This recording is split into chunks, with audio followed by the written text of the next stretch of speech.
Immunotherapy is quite a buzzword in cancer at the moment, and a long time ago it was. People had great hopes from it, but now there's all sorts of excitement. You're doing something called in situ vaccination. What is that in principle?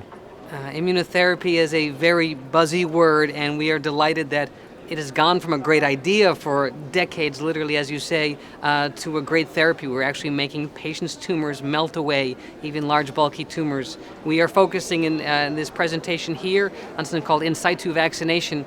At its simplest, this is where we inject immune modulators directly into patients' tumors to turn on the immune system locally and then get systemically the immune system to eradicate tumors elsewhere. What are these novel immune stimulators that you're having great hopes of right now? So most commonly we're talking about a group of immune modulators called Tolllike receptor agonists. Tolllike receptors won the 2011 Nobel Prize.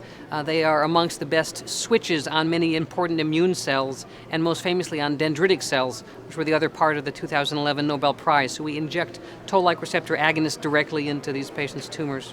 And importantly, they can be specific.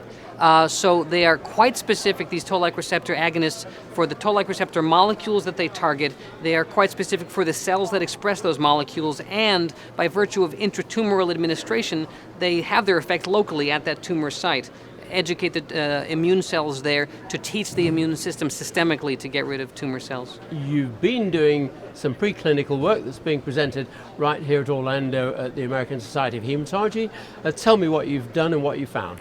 So these Tolllike receptor agonists are an exciting class of medicines. We're a bit limited. We have a handful of clinically available reagents. We have things called TLR9 agonists, TLR3 agonists that we use in our patients, even TLR7/8 agonists, but we're limited. What we're presenting now is an approach to try to go beyond those limitations.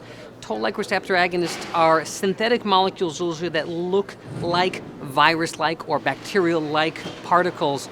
We are taking a step back and saying, we have access to actually safe and easily accessible viruses and bacteria in the many vaccines that we all receive. Measles, mumps, rubella vaccine, typhoid vaccine, anything that we already use for our patients. Those things in them contain Tolllike receptor agonists, and we have now used those to try to induce the immune system in these tumors. In what systems? So in this case, all entirely in preclinical lymphoma models, which is where we have done most of our work. Again, in our patients, we have trials for other tumor types: breast cancer, melanoma, sarcoma, head and neck cancers. And how are they looking in these models? In the models, these intratumorally administered Tolllike receptor agonists look amazing. We have large preclinical tumor models, the tumors melting away, and that's been very exciting for us. And we have also some early clinical data as well. Okay, so in the early clinical data, what are you doing, and how might these stimulators be used in the real world in the future? Sure.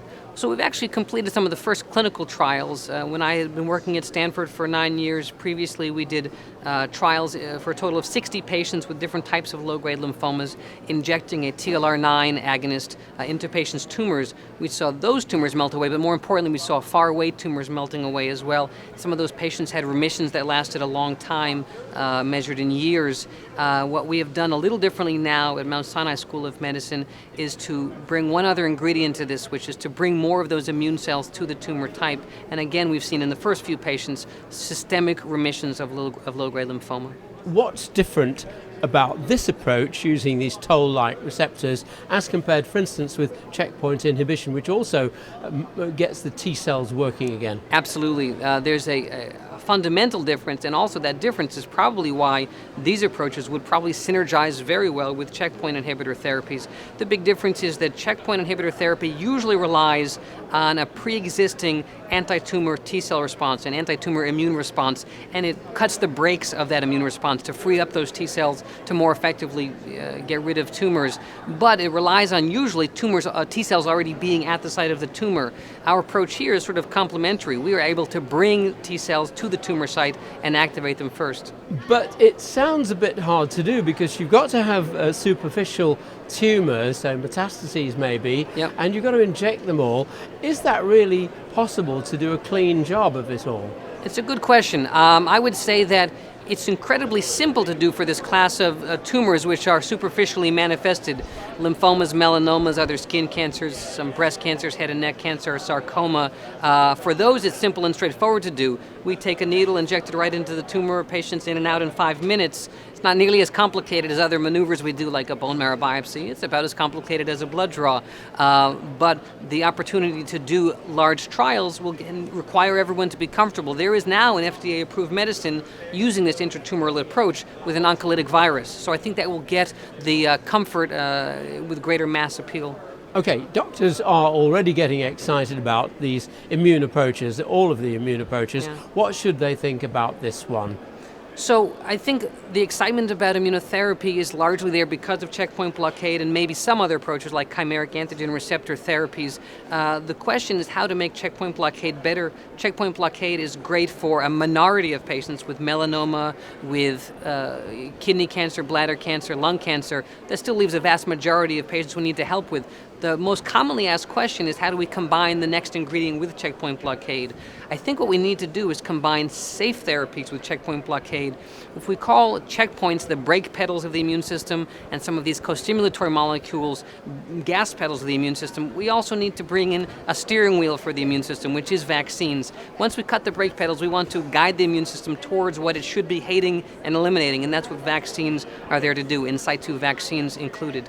So in brief, do you think we're looking at a future with possibly combination immunotherapy head of the list? And it's the near future, it's not the distant future. Some of these trials are already starting, most famously with, for example, the oncolytic viruses that are now approved for standard therapy of melanoma to be combined with checkpoint blockade therapy. And we have other trials of Toll-like receptor agonists combined with checkpoint blockade therapy. And I think those combination therapies will be very exciting.